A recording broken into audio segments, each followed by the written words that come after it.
साथियों नमस्कार। आज करवा चौथ का पर्व है। सबसे पहले मैं सभी महिलाओं को करवा चौथ की हार्दिक शुभकामनाएं प्रेषित करता हूं। आपका पर्व मंगलमय हो, आपके पति की लंबी उम्र हो। मेरी भी पत्नी भूखी प्यासी सुबह से तपस्या करने में लगी हुई है। मैं इनके बारे में भी ईश्वर से कहूँगा कि इनकी भी मनोकामनाएं पूर्ण हों। मैं एक कहानी आपको सुनाने के लिए जा रहा हूँ। जिन मित्रों ने या जिन श्रोताओं ने मेरी कहानी को अभी तक सुनने के पश्चात चैनल को सब्सक्राइब नहीं किया है, वो चैनल को आवश्यक रूप से सब्सक्राइब करें। मित्रों, एक बार एक नगर में एक कामचोर आदमी, आलसी व्यक्ति था, कामचोर था, रहता था। उसकी पत्नी उससे काफ़ी काम पर जाने के लिए, पैसे कमाने के लिए कहती थी, लेकिन वो आलसी था और काम पर नहीं जाता था। खूब बुरा भला कहती थी। घर परिवार के हालात इतने ख़राब थे कि एक महीने में 20 दिन चूल्हा नहीं जलता था। कहने का मतलब बीवी और बच्चियों को 20 दिन भूखा रहना पड़ता था। एक दिन उसकी पत्नी बहुत नाराज़ हो गई, खूब भला बुरा कहा। उसके बाद में उससे कह दिया कि अब घर में पैर तब रखना जब कोई रोज़गार आपको मिल जाए और पैसे कमा करके ही घर में प्रवेश करना।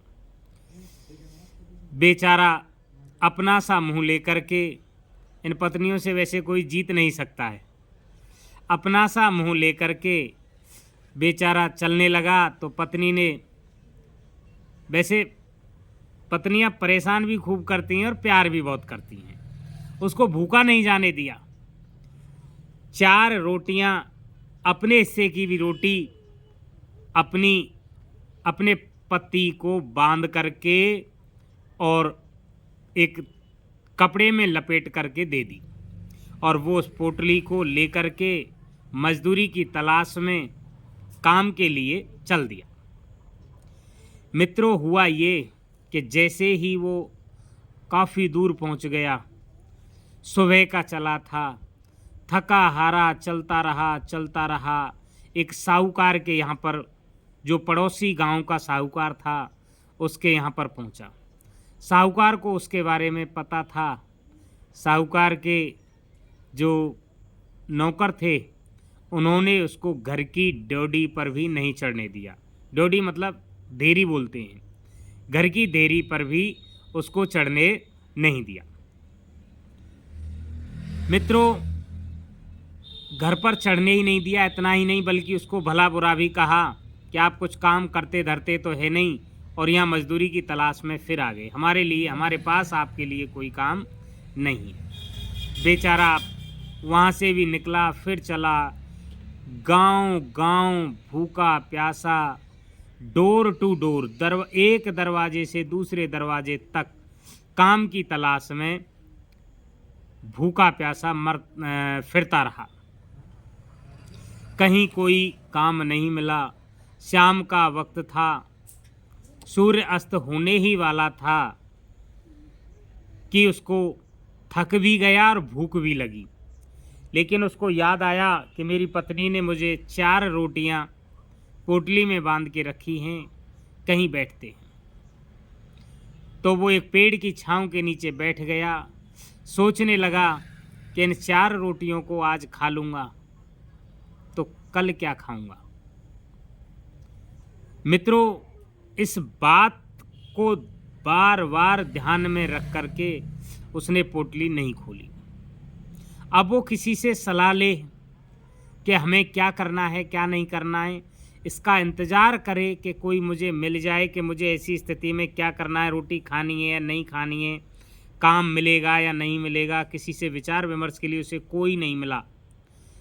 चारों तरफ नज़र फैला करके देखा तो उसे कुआं निगाह पड़ा। कुएं के पास वह पहुंचा। कुएं के पास एक चबूतरा बना हुआ था। उस चबूतरे पर जाकर के बैठ गया और काफ़ी विचार विमर्श करने के बाद उसे एक प्रश्न मन में आया, क्यों ना मैं इस कुएं से ही पूछ लूं।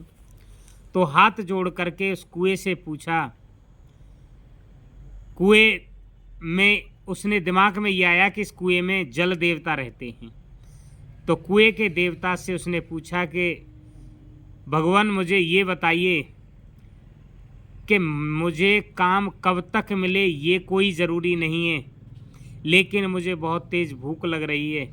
क्या मैं इन रोटियों को पोटली खोल के खा सकता हूँ या नहीं, आप ही बताइए। अब मित्रों, आप भी जानते हैं क्या कुआं कहीं बोलते हैं। तो निर्जीव था, उसको कोई जवाब नहीं मिला। फिर उसने कुएं पर पुनः आवाज़ लगाई कि प्रभु आप ये बताइए कि मैं इन रोटियों को खाऊं या नहीं खाऊं। काफ़ी विचार करने के बाद उसने ज़ोर ज़ोर से वो चिल्लाने लगा, यदि इनको मैं खाऊं तो आप ये बताइए कि मैं पहले एक को खाऊं या दो को खाऊं या तीन को खाऊं या चार को खाऊं या किसी को नहीं खाऊं, अगले दिन के लिए रख दूं। बहुत तेज़ भूख लगी है प्रभु, आप ही बताइए कि या मैं चारों को एक साथ खा जाऊं या एक एक करके इनको खाऊं। इस बात को सुन करके जल में रहने वाली परियां सुन रही थीं। और मित्रों, बड़ी इंटरेस्टिंग बात यह है कि वो परी जो थीं वो चार ही थीं कुएं में। जब उन्होंने ये सुना कि एक को खाऊं या दो को खाऊं या तीन को खाऊं या चार को खाऊं या चारों को एक साथ खा जाऊं, तो वो परियां डर गईं, भयभीत हो गईं।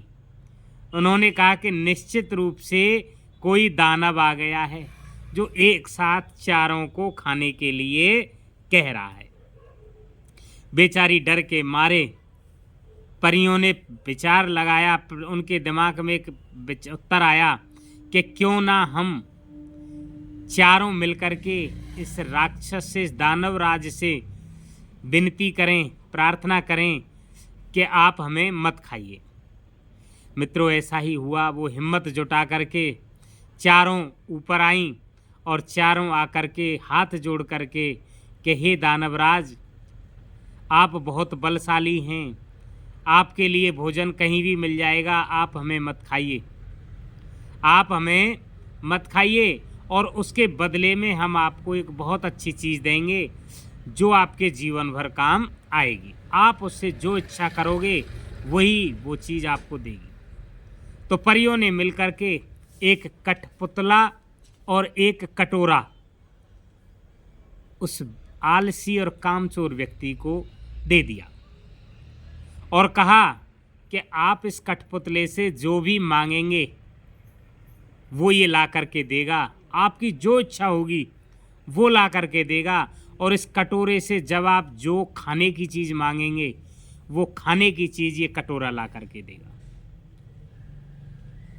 अब तो वो आलसी और कामचोर व्यक्ति खुशी खुशी उनको लेकर के चल दिया। मित्रों, मैं पहले ही बता चुका हूँ कि सूर्यास्त हो गया था। अपने घर तक वो नहीं पहुँच पाया तो एक पड़ोस के गांव में एक व्यक्ति के यहाँ रुक गया। जैसे ही उसके घर रुका तो उससे कह दिया कि भैया, मैं इसके बदले में आपको कुछ ना कुछ दूंगा, आप मुझे रात रुक जाने दो। तो उस आदमी ने रात रुकने की उसको परमिशन दे दी। जैसे ही वो रात रुका और खाने पीने के लिए इंतज़ाम करने लगा तो उससे मना कर दिया कि आप खाना पीना मेरे लिए मत बनाइए। तो उसने कटोरे से कहा कि आप 56 भोग लेकर के इस घर में लाइए। तो मित्रों, वहाँ पर बहुत सारी मिठाइयाँ उस घर में आ गईं और उस घर में आने के बाद सभी लोगों ने भरपूर मिठाई खाई। लोग उससे खुश हो गए। जो घर के सदस्य थे, उसके पत्नी थी मालिक की और मालिक था, वो उससे खुश हो गए। मित्रों, जैसे ही उसकी पत्नी झूठे बर्तनों को साफ करने के लिए पहुंची तो उससे भी उसने मना कर दिया कि आप झूठे बर्तनों को साफ मत करिए, मैं अपने आप करवा दूंगा। तो कठपुतले से कहा कि कठपुतले, आप जाइए और जो भी बर्तन झूठे हैं उनको आप साफ करिए। मित्रों, सारे बर्तन 1 मिनट में उसने साफ कर दिए। जैसे ही सभी घर के सदस्य सो गए, लेकिन सोने से पहले उनके अंदर कपट जाग गया। तो ये तो बहुत अच्छी चीज़ है, इसको तो हमें इससे रात को चुरा लेना चाहिए। और ऐसा ही हुआ। वो व्यक्ति तो सो गया और उन्होंने उस कीमती और अमूल्य बहुमूल्य चीज़ कटोरे और कठपुतला को रात को चुरा लिया और नकली कठपुतले और कटोरा रख दिया। सुबह जगा तो उसको पता नहीं था कि ये नकली हैं या असली हैं। असली तो उस मकान मालिक ने रख लिए जहाँ पे वो ठहरा हुआ था, और नकली को लेकर के वो अपनी पत्नी के पास खुश होता होता जाने लगा। रास्ते में नाना प्रकार के विचार आए कि अब तो मेरी पत्नी खुश होगी, ये होगा वो होगा, और खुशी के मारे घर पहुंच गया। जैसे ही घर पहुंचा तो उसकी पत्नी ने कहा कि तुम फिर आ गए, बिना कमाए आ गए, बिना रोजगार लगे आ गए, बताओ क्या कमा के लाए हो।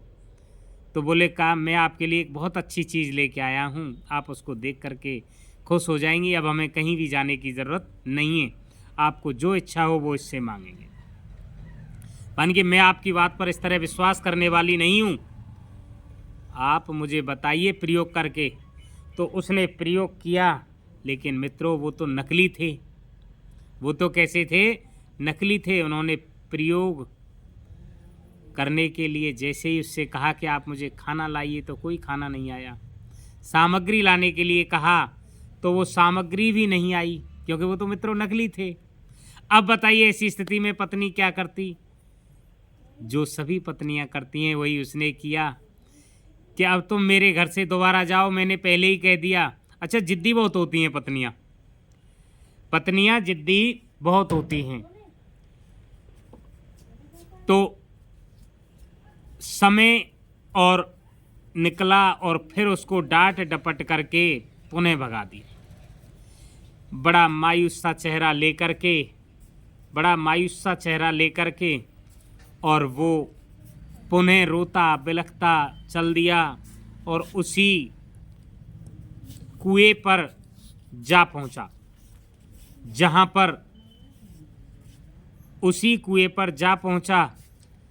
जहां पर उसको वो परियां मिली थी। मित्रों, जैसे ही कुएं के चबूतरे पर वह रोने लगा, चिल्लाने लगा, तो पुनः परियां आईं और परियां बाहर निकलीं। बाहर निकल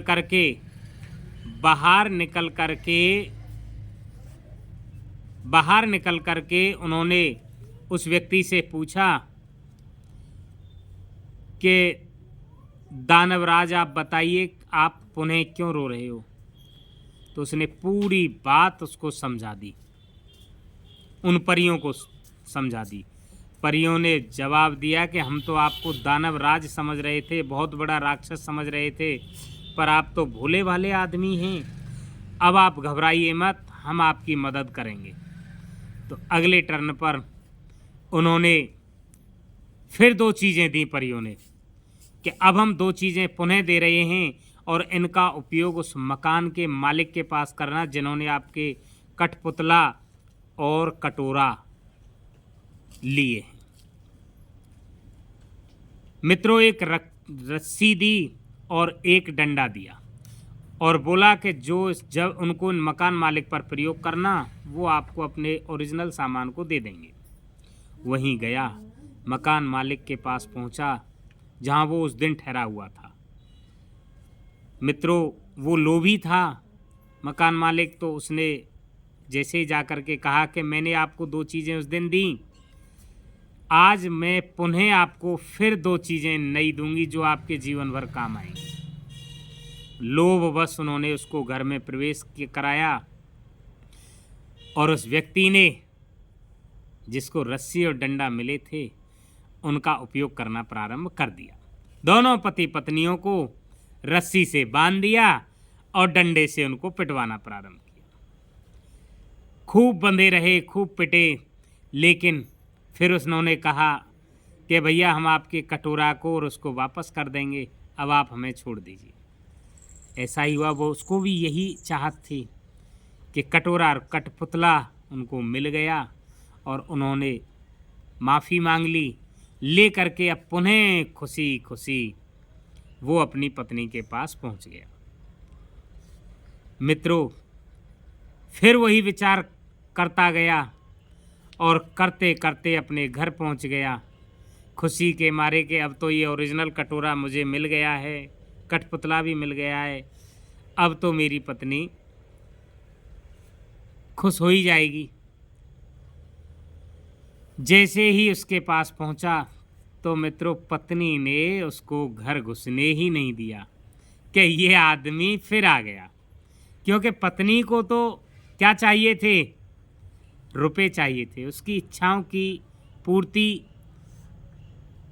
करने के लिए, देखो कहानी का अन्यत्र अर्थ नहीं लगाना, पत्नी अपने लिए कुछ नहीं करती है बेचारी, दिन भर पूरे दिन कभी किचन में, कभी बाथरूम में, कभी कपड़े धोती है, कभी सफाई करती है, कभी बर्तनों की सफाई करती है, पूरे दिन लगी रहती है। उसको क्या चाहिए, खाने के लिए केवल रोटी और पहनने के लिए कपड़े चाहिए, और क्या चाहिए, अपने बीवी अपने बच्चों का भरण पोषण हो जाए। उसके बावजूद भी वो जैसे ही घर पहुंचा, पत्नी ने उसको नहीं घुसने दिया। काफ़ी मिन्नतें मनाने के बाद पत्नी की समझ में आ गया कि हो सकता है कि आज ये सही कह रहे हों, तो उसने घर प्रवेश कराया। घर में जैसे ही वो व्यक्ति प्रवेश हुआ तो उन्होंने कठपुतला और कटोरा को उपयोग करना प्रारंभ किया।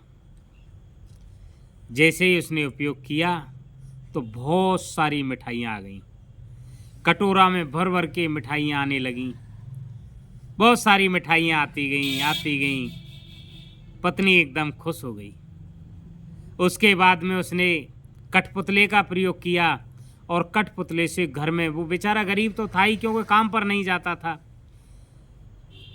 मित्रों, उसने कठपुतला से कहा, घर की जो जो आवश्यक सामग्री थी, बर्तन, इलेक्ट्रॉनिक आइटम, बेड, सोफे, सारी चीज़ें कठपुतला से मंगा लीं और मंगाने के बाद अब तो पत्नी खुश हो गई। बड़ी चैन से, आराम से वो रहने लगे। मित्रों, कहानी का उद्देश्य जो है वो ये था कि हमें अपने शरीर से आलस्य त्याग देना चाहिए, काम चोर नहीं बनना चाहिए, काम भी करना चाहिए। पत्नियां अपने लिए काम नहीं करवाती हैं, इसलिए आप इस कहानी को अवश्य सुने। जिन साथियों ने चैनल को अभी तक सब्सक्राइब नहीं किया है वो सब्सक्राइब ज़रूर करें। इसी के साथ आप सभी को पुनः नमस्कार।